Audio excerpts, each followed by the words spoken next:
오늘의 주요 뉴스입니다. 윤석열 전 대통령 파면 직후 실시된 MBN 매일경제 여론조사에서 탄핵이 잘된 결정이라는 응답이 64%로 잘못된 결정이라는 답의 2배가 넘었습니다. 윤석열 전 대통령이 자신을 지지해온 국민변호인단에 늘 여러분 곁을 지키겠다는 메시지를 내놨습니다. 민주당은 헌재 판결에 대한 승복 의사도 없이 극우 세력을 선동하고 있다고 비판했습니다. 우원식 국회의장이 권력 구조를 개편해야 한다며 이번 대통령 선거일에 개헌 국민투표를 동시에 시행하자고 제안했습니다. 미국 전역에서 트럼프 행정부의 관세 정책 등에 반대하는 대규모 시위가 열렸지만 트럼프 대통령은 SNS를 통해 힘들겠지만 버텨내라며 강행 의지를 보였습니다. 오늘 첫 소식은 윤석열 전 대통령의 탄핵 심판 직후 저희 MBN과 매일경제가 공동으로 실시한 여론조사로 시작합니다. 탄핵이 결정되고 이틀간 조사한 결과 과반인 64.4%가 탄핵은 잘된 결정이라고 응답했습니다.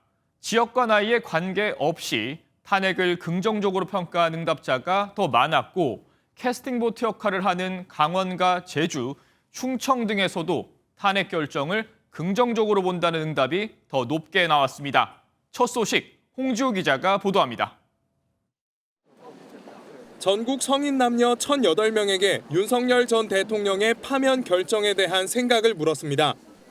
탄핵 심판 직후 이틀 동안 진행된 여론조사에서 파면이 잘된 결정이라는 응답은 64.4%로 과반을 넘었습니다. 잘못된 결정이었다는 응답은 32.1%, 잘 모르겠다는 응답은 3.5%였습니다. 모든 연령대에서 잘 됐다는 비율이 더 높았는데 특히 40대와 50대는 67.8%와 74.2%가 긍정적인 평가를 내놨습니다. 다만 70대 이상에서는 잘못된 결정이라는 응답이 41.3%로 다른 연령대보다 많았습니다. 캐스팅보트 지역으로 꼽히는 충청과 강원, 제주 지역도 각각 67.2%와 73.1%가 파면 결정을 긍정적으로 봤습니다. 더불어민주당과 국민의힘 지지층의 평가는 크게 엇갈렸습니다. 민주당 지지층은 97.9%가 잘된 결정이라는 의견을 냈고 국민의힘 지지층에선 79%가 잘못된 결정이라고 답했습니다. 지지하는 정당이 없는 무당층은 70.1%가 잘된 결정이라고 응답해 잘못됐다는 의견보다 3배 가까이 높았습니다.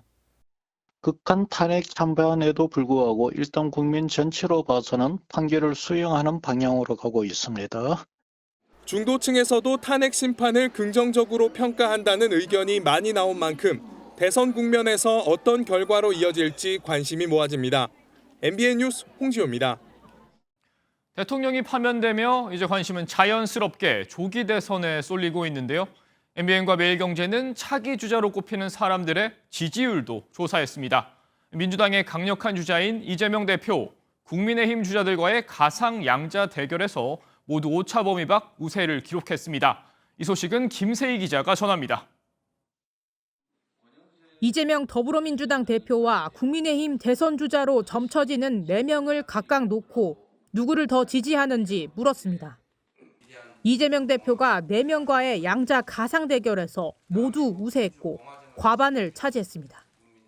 김문수 고용노동부 장관과 대결에서는 51.1%가, 홍준표 대구시장과 비교했을 때 50.9%가 이 대표를 뽑겠다고 답했습니다. 오세훈 서울시장과 비교했을 때는 50.6%가, 한동훈 전 국민의힘 대표와의 대결에서 50.3%가 이 대표를 선택했습니다. 국민의힘에서 누가 차기 대선 후보로 적합한지 물었을 때 전체 응답자와 국민의힘 지지자의 응답 결과는 달랐습니다. 국민의힘 지지자의 응답 중 김문수 장관이 37.3%로 선두를 차지했고 이후 홍준표 대구시장 17.4%, 한동훈 전 국민의힘 대표 13.9%, 오세훈 서울시장 10.2% 등의 순이었습니다. 전체 응답자의 경우 김문수 장관이 18.6%를, 국민의힘 지지자 응답에서 6위를 차지한 유승민 전 의원이 13.9%를 차지하면서 오차 범위 내에서 경쟁을 벌였습니다.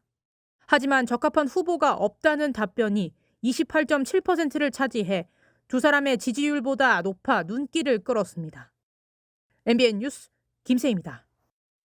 앞서 보신 것처럼 탄핵을 긍정평가한 여론이 높은 가운데 윤석열 전 대통령이 두 번째 입장문을 발표했습니다.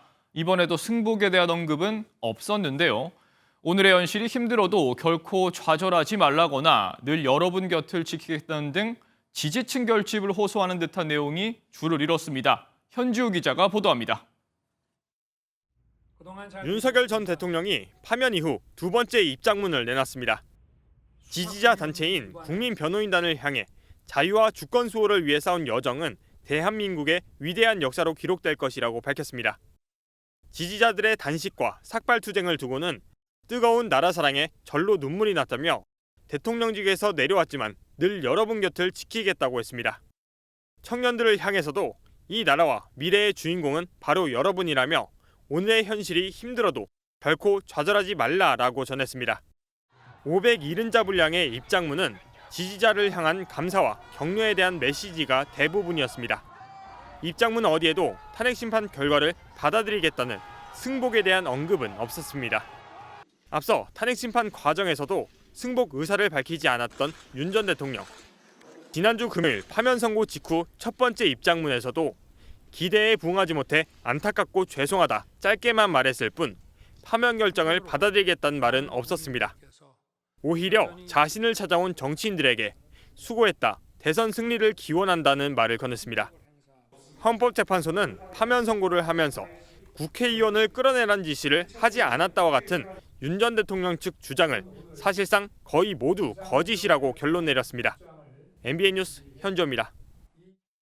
윤석열 전 대통령의 한남동 관저 퇴거 시점에도 관심이 쏠리고 있습니다. 이번 주 중으로 거처를 옮길 것으로 보이는 가운데 오늘도 윤 전 대통령의 서초동 자택은 조용했습니다.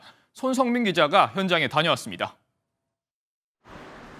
윤석열 전 대통령이 용산 관저에서 나오면 복귀가 유력할 곳으로 알려진 서울 서초동 자택입니다. 파면된 지 사흘째인 오늘도 자택은 별다른 움직임이 없었습니다. 경호 등의 문제를 고려했을 때 윤 전 대통령이 2022년 취임 직후 6개월가량 머문 서초동 사저로 옮길 가능성이 높게 점쳐지고 있습니다. 여기 올지 모른다고 계속 그렇게 나와요. 어디 가실 데가 없으시다면서요, 지금. 준비가 안 돼서. 그럼 뭐 어떻게 오시면은 박수야 못 치더라도. 윤 전 대통령은 관저에서 나와 사저로 이동하면 형사재판에 대비할 것으로 보입니다. 내란 우두머리 혐의로 기소된 만큼 당장 오는 14일 서울중앙지법에서 열릴 첫 형사재판에 출석해야 합니다. 앞서 박근혜 전 대통령의 경우 파면된 지 11일 만에 검찰에 출석했고 그로부터 열흘 뒤 구속됐습니다. 경찰은 윤 전 대통령의 재판이 진행되는 동안 법원 인근의 혼란을 막기 위해 서울중앙지법 반경 100m 이내에서의 집회를 제한할 방침입니다. MBN 뉴스 손성민입니다. 윤석열 전 대통령이 파면 이후 사흘째 한남동 관저에 머무르고 있습니다. 대통령실 출입하는 전정인 기자와 좀 더 자세한 얘기 나눠보겠습니다. 어서 오세요. 네, 전 기자, 윤 전 대통령 언제쯤 사저로 가게 되는 걸까요? 네, 일단 이번 주에는 관저를 나올 것으로 보입니다. 네. 다만 그 시기가 주초가 될지 아니면 중후반이 될지는 좀 더 지켜봐야 될 것 같습니다. 대통령실 관계자는 정리할 게 많고 이동할 사저에 대한 경호 문제도 점검해야 하기 때문에 좀 더 시간이 걸릴 것 같다며 이번 주 중후반에 무게를 두었습니다. 네, 과거 사례를 보면 박근혜 전 대통령의 경우에 파면 이후 이틀 뒤에 사저로 가지 않았습니까? 네, 그렇습니다. 박 전 대통령은 2017년 3월 10일에 파면 결정이 났고 이틀 뒤인 12일 저녁에 청와대를 나왔습니다. 그러니까 박 전 대통령은 지금쯤 사저로 이동을 했던 겁니다. 물론 언제까지 나가야 한다는 규정은 없는데 그때보다 퇴거 시점이 다소 늦어지고 있기는 합니다. 가장 큰 건 경호 문제 때문으로 보이는데요. 서초동 사저로 가느냐, 사저가 아파트인 점을 고려해 제3의 장소로 가느냐를 놓고 고민을 했던 것 같습니다. 네. 지금은 서초동 사저로 갈 가능성이 커 보이는데 경호 관련 점검이 마무리되면 거처를 옮길 것으로 보입니다. 네, 말씀 들어보면 실제 퇴거까지는 시일이 더 걸릴 것 같습니다. 그런데 윤 전 대통령 오늘 또 관저에서 메시지를 냈죠. 네, 앞서 리포트에서도 언급이 됐는데 대통령 측에서는 내려왔지만 늘 여러분 곁을 지키겠다고 말했습니다. 네. 여기서 여러분은 국민이 아닌 탄핵 반대 단체인 국민변호인단인데요. 파면 이후 두 번째 메시지를 냈지만 이번에도 헌재의 결정을 수용한다는 승복 메시지는 담기지 않았습니다. 이를 두고 윤 전 대통령이 차기 대선을 앞두고 강성 지지층 결집을 호소하는 것 아니냐는 해석이 나옵니다. 네, 그래서인지 이 관저를 찾는 국민의힘 의원들의 발길이 끊이지 않고 있습니다. 네, 그렇습니다. 헌재 결정 직후에는 국민의힘 투톱이죠. 권영세 비대위원장과 권성동 원내대표가 방문을 했었고요. 네. 어제는 나경원 의원이 관저를 찾았습니다. 어제 방문은 윤 전 대통령이 먼저 제안을 했는데 어려운 시기에 역할을 많이 해줘서 고맙다고 격려의 말을 전했다고 합니다. 또 조기 대선에 대한 걱정도 드러낸 것으로 알려졌는데 일각에서는 대선 후보 결정에 영향력을 행사하는 것 아니냐는 이야기가 나옵니다. 다시 관저 정치가 재개됐다. 이후 사저로 이동하면 사저 정치로 이어지는 것 아니냐는 말까지 나오고 있습니다. 민주당은 이에 대해 승복도 사과도 없는 윤석열의 관저 정치라며 국민의힘 상황 노릇하며 또 대한민국을 흔들려 하느냐고 강도 높게 비판했습니다. 네, 말씀 여기까지 듣겠습니다. 지금까지 정치부 전정인 기자였습니다. 윤석열 전 대통령이 파면되고 조기 대선 준비 속도도 빨라지고 있습니다. 그동안 조기 대선이 금기어였던 국민의힘은 오늘에만 중진 의원 간담회와 의원총회를 잇따라 열며 대책 마련에 나섰는데요. 윤 전 대통령 파면의 책임론이 불거졌지만 지도부를 재신임하기로 했습니다. 내일 당 선관위도 구성해 본격 대선 모드로 돌입합니다. 먼저 국민의힘 상황을 심동욱 기자가 보도합니다. 국민의힘 의원들이 무거운 표정으로 회의장에서 나옵니다. 중진 의원 간담회와 의원총회를 잇따라 연 국민의힘은 당내 결속을 다지는 한편 조기 대선 대응 방안을 논의했습니다. 상실감이 큰 우리 지지층들을 좀 다독이고 위로하고 같이 모시고 가는 길, 그리고 또 대선을 위해서는 중도층의 마음을 좀 돌려서 확장하는. 윤 전 대통령 탄핵에 대한 지도부 책임론이 불거졌지만 의총에서는 재신임하기로 결정했습니다. 내일 당 선관위를 구성해 본격 조기 대선 준비에 착수하기로 했습니다. 여권 잠룡들도 하나둘 출사표를 던지고 있습니다.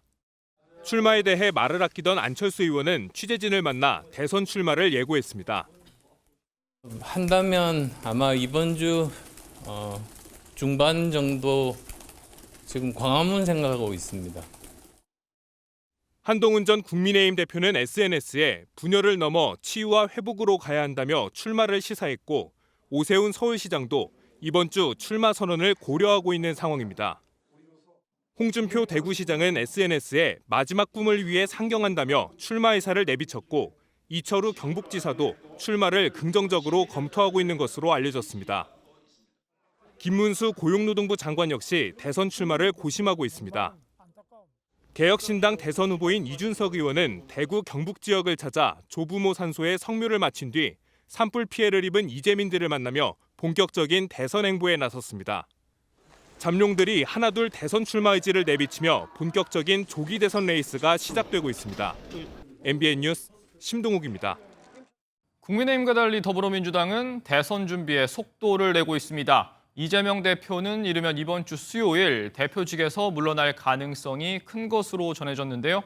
비명계 인사들의 움직임도 빨라지고 있는데 박용진 전 의원은 돌연 불출마를 선언했습니다. 민주당 상황은 이승민 기자가 전합니다. 이재명 민주당 대표는 어제에 이어 오늘도 공식 일정을 잡지 않았습니다. 당 대표직 사퇴 등 대선 채비를 고심하는 중인 것으로 알려졌는데 조만간 입장을 밝힐 것으로 관측됩니다. 오는 8일 국무회의에서 대선일을 지정할 것으로 보이는 만큼 이날을 전후로 이 대표가 직에서 물러날 것으로 보입니다. 민주당은 한덕수 대통령 권한대행에게 조속한 선거일 공고와 정치적 중립을 촉구했습니다. 대선일이 공고된다든가 또 기타 아무래도 어떤 대표님의 개인 거치 문제이기 때문에 전 대표님께서 본인이 결정할 것으로. 당내 비명계 주자들의 움직임도 빨라지고 있습니다. 처음으로 출마를 공식화한 김두관 전 의원은 내일 출마 선언을 앞두고 있습니다. 유력 비명계 인사로 꼽히는 박용진 전 의원은 불출마를 선언했습니다. 박 전 의원은 MBN과의 통화에서 고민을 거듭했지만 평당원으로 정권 교체를 위해 역할을 할 것이라고 밝혔습니다. 만일에 요청이 있으면 그 요청에 맞게 민주당의 승리, 또 민주주의의 승리를 위해서 헌신하겠다는 생각은 변함이 없습니다. 막판 고심 중인 김경수 전 경남지사와 김동연 경기지사, 김부겸 전 국무총리도 출마 쪽으로 기운 것으로 알려졌는데 이 대표의 독주 예상 속에 어떻게 존재감을 드러낼지 주목됩니다. MBN 뉴스 이승민입니다.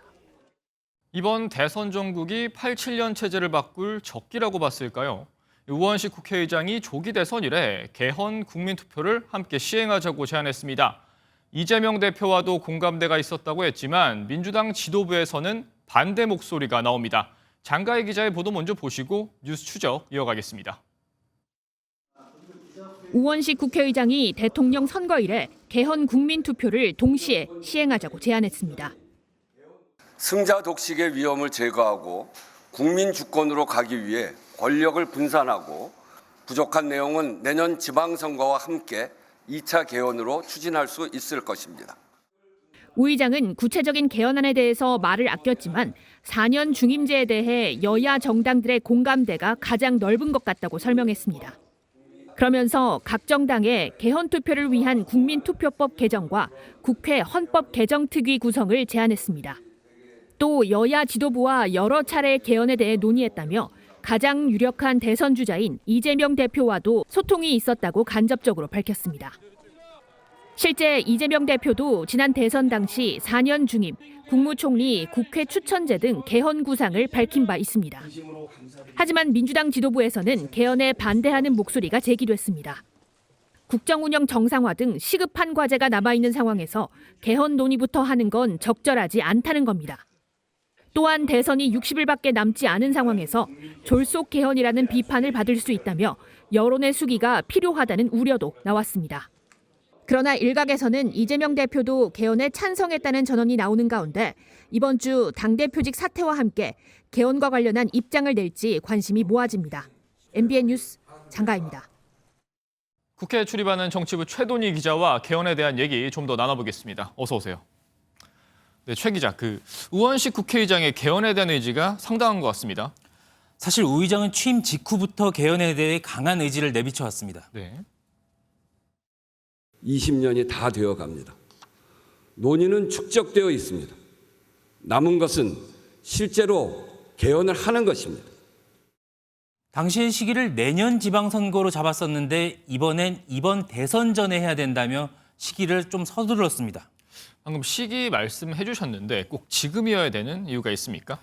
아무래도 8년 만에 다시 반복된 현직 대통령 파면과 그로 인한 조기 대선 영향 때문이 커 보입니다. 네. 비상계엄 조치로 제왕적 대통령제의 폐해를 직접 확인한 만큼 대통령 임기가 시작되기 전인 지금이 아니면 어렵다는 위기감이 작용했다는 분석이 많습니다. 역대 정권에서 개헌 문제는 통상 정권에 불리한 이슈가 있거나 정권의 레임덕을 앞두고 주로 여당 쪽에서 국면 전환용으로 제기한 바 있습니다. 그런데 이번 탄핵과 조기 대선 정국에선 거대 야당 출신인 우 의장이 강하게 주장하는 점은 주목할 만한 부분입니다. 하지만 사실 정치권에서 개헌 얘기가 나온 건 이번이 처음이 아니잖아요. 이번에 좀 가능성이 있다고 볼 수 있을까요? 그동안 정치적 이해관계로 추진됐던 만큼 번번이 무산됐는데요. 네. 이번에도 불리한 정치 지형에 놓인 국민의힘이 개헌을 선제적으로 주장한 것도 바로 이 때문입니다. 다만 당시 방점은 국회 권한 남용에 있었습니다. 이러한 권력 구조 하에서 정상적인 국정 운영은 불가능합니다. 그래서 대통령은 제왕으로 시작해서 식물로 끝납니다. 여기에 대권 주자들도 방식엔 차이가 있지만 개헌을 해야 된다는 목소리는 같습니다.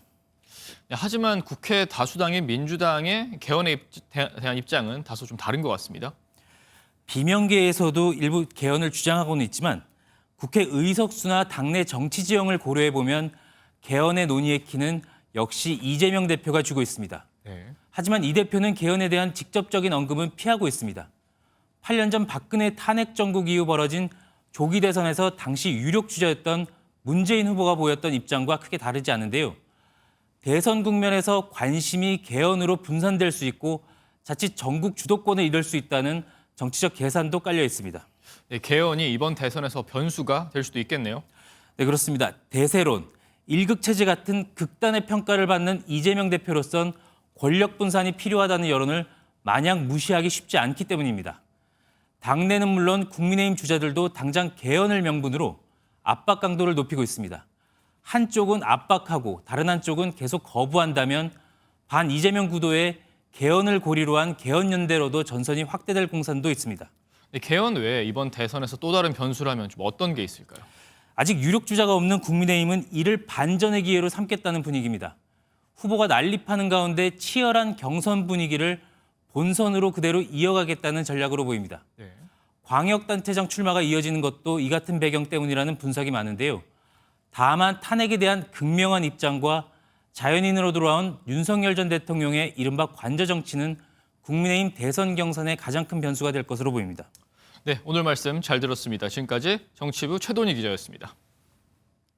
트럼프 미 대통령이 전 세계에 날린 상호관세 폭탄에 미국 증시가 대폭락하고 미국 내에선 나란 일에 손 떼라며 반트럼프 시위가 벌어졌습니다.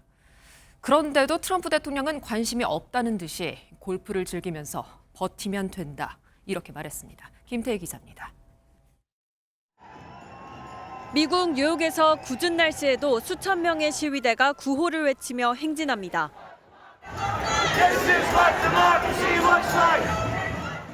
국정 운영에서 손을 떼라는 의미의 핸즈오프 푯말과 트럼프를 풍자한 풍선도 들고 있습니다.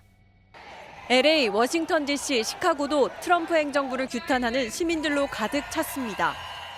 Back to the everything that Donald Trump is doing, basically in terms of his power grab and all the damage he's doing to the economy.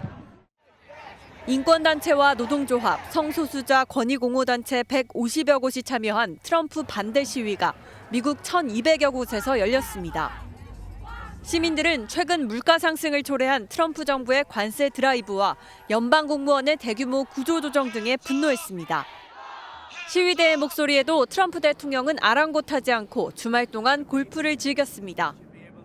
SNS에는 버텨내라는 글을 올리며 관세 전쟁에서 물러날 뜻이 없음을 재차 확인했습니다. MBN 뉴스 김태희입니다. 아픈 신생아를 안고서 낙상 마렵다, 떨어뜨려서 다치게 하고 싶다는 충격적인 발언을 한 간호사에 대해서 해당 병원인 대구 가톨릭대병원이 중징계 예고와 함께 공식 사과했습니다. 가담 간호사와 피해 신생아가 더 있다는 주장이 나온 가운데 현재 경찰이 수사 중입니다. 윤기란 기자입니다. 최근 한 SNS에 올라온 사진입니다.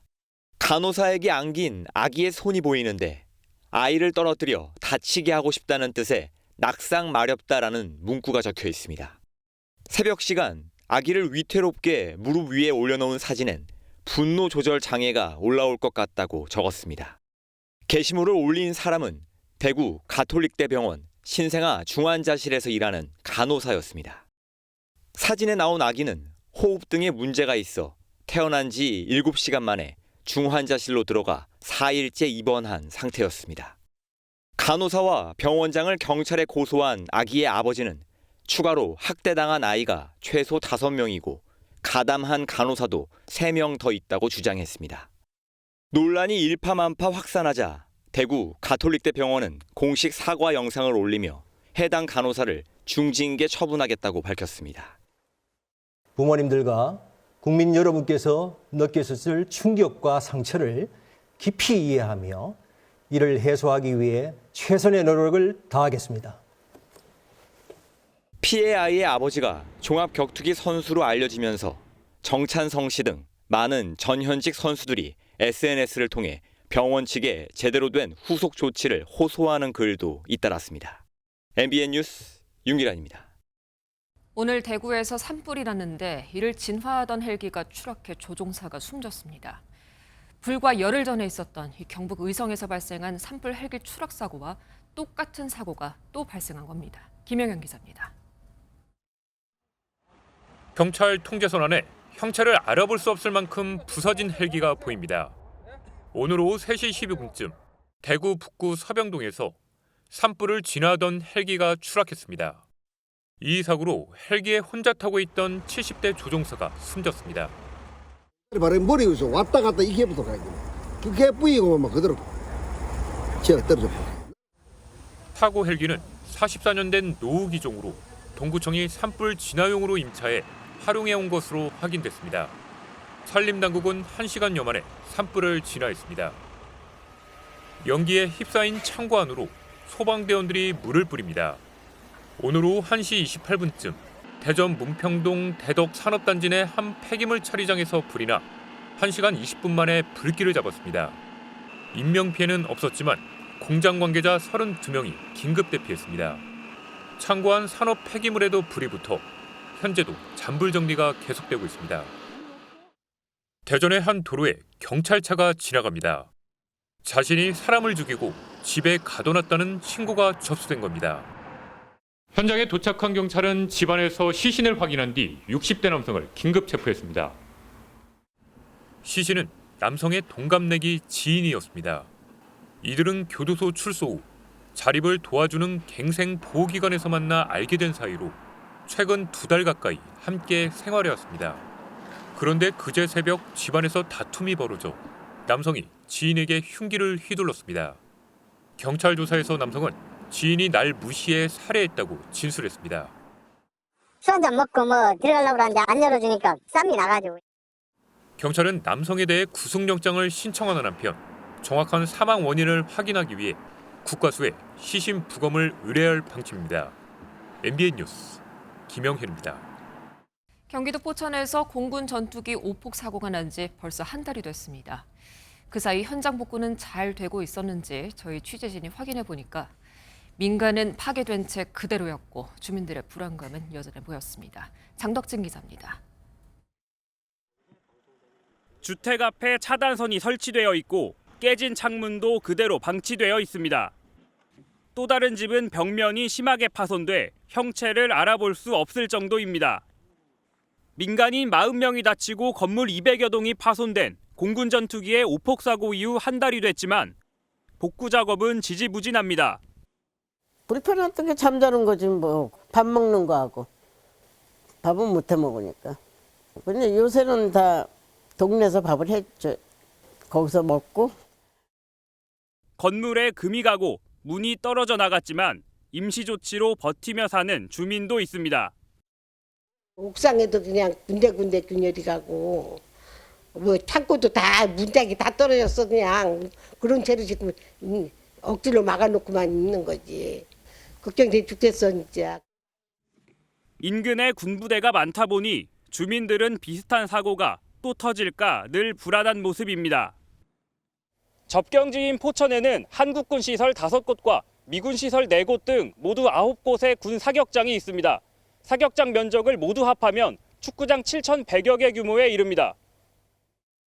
지난 2023년 10월에는 미군 사격장에서 발사된 탄이 튕겨져 나가 민간 차량 앞유리에 박히는 등 2014년부터 이번 사고까지 군 사격장 관련 사고는 29건에 이릅니다. 왜 우리가 지금 70년 동안 계속 피해만 봐야 되냐. 포천처럼 이렇게 사격장이라든지 군사시설 보호구역이 이렇게 많은 지역은 제가 봐서는 없다고 생각을 해요. 오폭 사고가 한 달이 지나고 있지만 마을 주민 대부분은 정신적 공포를 호소하며 하루하루를 버티고 있습니다. MBN 뉴스 장덕진입니다. 주변을 돌아볼 새도 없었던 겨울이 가고 이제 비로소 봄이 왔습니다. 집회와 시위로 가득했던 서울 북촌거리는 나들이 나온 시민들이 자리를 메웠고요. 봄꽃 아래 시민들의 표정도 한결 홀가분해 보였습니다. 그 모습을 전민석 기자가 담았습니다. 야외 테이블에 앉은 연인들이 차가운 음료수와 함께 봄볕을 즐깁니다. 어린이는 엄마가 사준 과자를 먹느라 한눈 팔 새도 없습니다. 불과 며칠 전까지 싸늘한 긴장이 감돌던 골목에 오늘은 봄 기운이 가득합니다. 서울의 대표적인 관광지이자 헌법재판소가 있는 서울 북촌과 삼청동 일대입니다. 맛있는 거 먹고 맥주도 좀 마시고 좀 즐겁게 보낼 생각입니다. 오늘은 날씨도 좋고 탄핵 결과가 발표가 돼서 그런지 지난주랑 비교했을 때 한 2배 정도의 방문객이 는 것 같아요. 이곳 헌법재판소 앞은 여전히 경찰 차벽에 가로막혀 있긴 하지만 지금은 시위대는 모두 떠났고 관광객과 나들이객이 인도를 가득 메우고 있습니다. 봄 축제도 활기를 되찾았습니다. 도시를 분홍빛으로 물들인 벚꽃은 보는 이의 마음을 들뜨게 합니다. 요즘 안 좋은 일도 너무 많아서 기분이 좀 우중충했는데 벚꽃을 보니까 좋은 것 같아요. 마음이 활기차지고 마음이 따뜻해지는 것 같아요. 큰 충돌 없이 탄핵 정국이 마무리되면서 대한민국은 빠르게 일상을 되찾고 있습니다. MBN 뉴스 전민석입니다. 최근 우리가 겪은 경북 산불처럼 이 세계 여러 나라도 초대형 산불로 대책 마련에 고심이 깊습니다. 그래서 이런 방법들이 나오고 있다고 하는데요. 미국에서는 불쏘시개인 건초를 없애기 위해서 이처럼 염소를 방목하고요. 중국에서는 인공강우 기술을 적극적으로 활용하고 있다고 합니다. 한예일 기자입니다. 지난달 역대 최악의 산불을 겪은 우리나라를 비롯해 일본과 미국, 칠레도 대형 산불로 어려움을 겪었습니다. 전 세계 산불은 앞으로 5년 뒤 14%, 2050년까지는 30% 증가할 것이라는 경고까지 나오고 있습니다. 기후변화로 인한 잦은 산불이 심각한 피해로 이어지면서 각국은 특성에 맞는 산불 방지 대책도 내놓고 있습니다. 중국은 산불 예방에 인공강우 기술을 적극적으로 활용하고 있습니다. 인공강우는 항공기나 로켓을 활용해 구름에 화학 물질을 뿌려 인위적으로 비를 내리게 하는 방식인데 땅을 촉촉하게 해 산불 예방에 도움이 됩니다. 지난 2017년 내몽골 산불 진압에 인공강우를 활용하기도 했습니다. 독일에서는 산불을 초기에 감지한 뒤 위치와 적외선 이미지를 소방에 전달하는 드론을 개발했고 provides ultra early detection of wildfires within minutes from ignition. 지난 1월 미국 LA 일대를 덮친 초대형 산불을 겪은 미국에서는 염소를 방목해 건초를 제거하는 방식까지 도입했습니다. The second largest budget item in our city is fire prevention. 60%가 넘는 산해 면적에 기온 상승과 강수량 감소 등의 기후변화를 겪는 우리나라도 산불에 취약한 만큼 적극적인 산불 예방책 마련이 시급해 보입니다.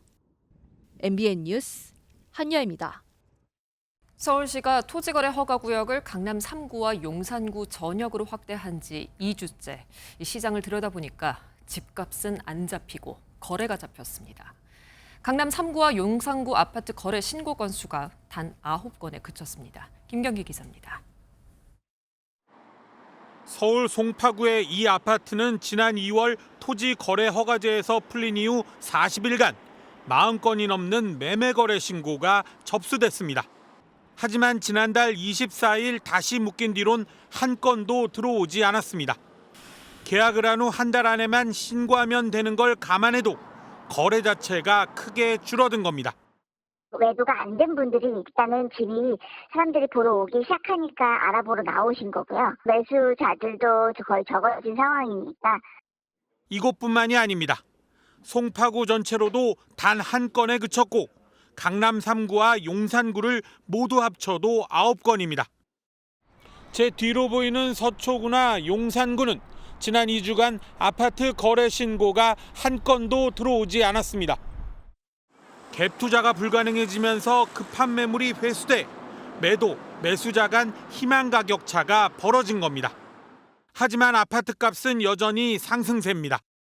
많지는 않지만 일부 아파트에서 뒤늦게 신고가 거래가 체결되며 매매 가격 지수는 매주 최고치를 이어가고 있습니다. 외지인과 갭 투자 수요가 크게 줄어들었지만 급히 팔려는 매물 자체도 감소해서 상승세가 전문가들은 차기 정부가 똘똘한 한 채 쏠림을 해결하지 않는 한 거래 부진에도 아파트값이 뛰는 기현상은 계속될 것으로 전망합니다. MBN 뉴스 김경입니다. 우리 주머니에서 현금이 사라진 지 얼마 안 될 것 같은데 이제는 카드마저도 필요 없는 세상에 오고 있습니다. 그저 핸드폰 하나만 있으면 모든 게 다 되는 시대가 열리는 건데요. 어떤 모습인지 강서영 기자가 화면에 담아봤습니다. 편의점에서 음료수를 고른 뒤 스마트폰 QR코드를 보여주자 결제음과 함께 영수증이 발행됩니다. 현금 없이 디지털 화폐로 결제해 예금에서 바로 빠져나가는 겁니다. 저도 직접 디지털 화폐를 사용해 보겠습니다. 겉보기에는 QR코드 결제지만 본질적으론 눈에 보이지 않는 디지털화된 화폐라는 점에서 차이가 있습니다. 신용카드를 만들 필요도 없고 간단한 등록만 거치면 실생활에서 누구나 쓸 수 있습니다. 1시간 만에 1,000명 이상의 고객분들이 지갑을 개설하는 실가입을 해주셨습니다. 그만큼 국민들의 관심이 대단하다는 거를. 대중교통에서도 접촉하지 않아도 결제가 되는 태그리스가 확산되고 있습니다. 교통카드 앱을 설치하고 버스 단말기를 지나치자 요금이 자동으로 결제되고 지하철 게이트를 지나쳤는데도 바리케이드가 튀어나오는 대신 결제음이 울립니다. 인천 지하철 2호선 전체역과 경기도 광역버스 대부분에 도입 중인데 서울 지하철 노선으로 점차 확대될 예정입니다. 처음 사용했을 때 이게 안 찍어도 될까라는 생각이 좀 들었는데 생각보다 이제 안 찍어도 이제 편하게 이제 탈 수 있어서. 아직은 사용자가 많지 않지만 편리성이 알려질수록 늘어날 것으로 학계에선 기대하고 있습니다. 신용카드를 꺼내고 또 분실할까 봐 걱정이 되고 이러한 불편을 없애고 소비자 입장에서는 뭘 살까 고민하고 결정만 내리면 되는 정말 초고도의 편리성을 부여하는. 진화하는 모바일과 정보통신 기술이 현금에 이어 카드까지 필요 없는 시대를 열고 있습니다. MBN 뉴스 강서영입니다. 맑은 하늘 아래 날도 포근해서 봄나들이 하기 더없이 좋은 하루였습니다. 오늘 제주 서귀포시 녹산로의 모습인데요. 만개한 벚꽃과 유채꽃을 보러 상충객들의 발길이 이어졌습니다. 새로운 한 주에는 기온이 더 올라 봄 기운이 무르익겠습니다. 서울의 낮 기온이 20도 안팎까지 오르겠는데요. 단 일교차는 여전하기 때문에 체온 조절 잘해주셔야겠습니다. 내일 아침에는 내륙을 중심으로 안개가 짙게 끼겠습니다. 특히 중부 서해안과 경기 북부 지역은 가시거리가 200m 미만으로 좁혀질 것으로 보여 교통안전에 각별히 유의하셔야겠습니다. 내일 전국적으로 바람이 강하게 불겠고요. 하늘이 맑다가 중부지방은 늦은 밤부터 흐려져 비가 조금 지나겠습니다. 내일 중부지방 아침 기온은 5도 안팎으로 쌀쌀하겠지만 한낮에는 서울이 20도, 대전은 22도까지 오르겠습니다. 남부지방도 아침엔 한 자릿수로 출발하겠지만 한낮에는 광주가 22도, 대구는 24도까지 올라 오늘보다 3도에서 5도가량 높겠습니다. 수요일에는 중부와 전북, 제주에 비가 내리겠고요. 목요일에는 전국으로 확대되겠습니다. 날씨였습니다.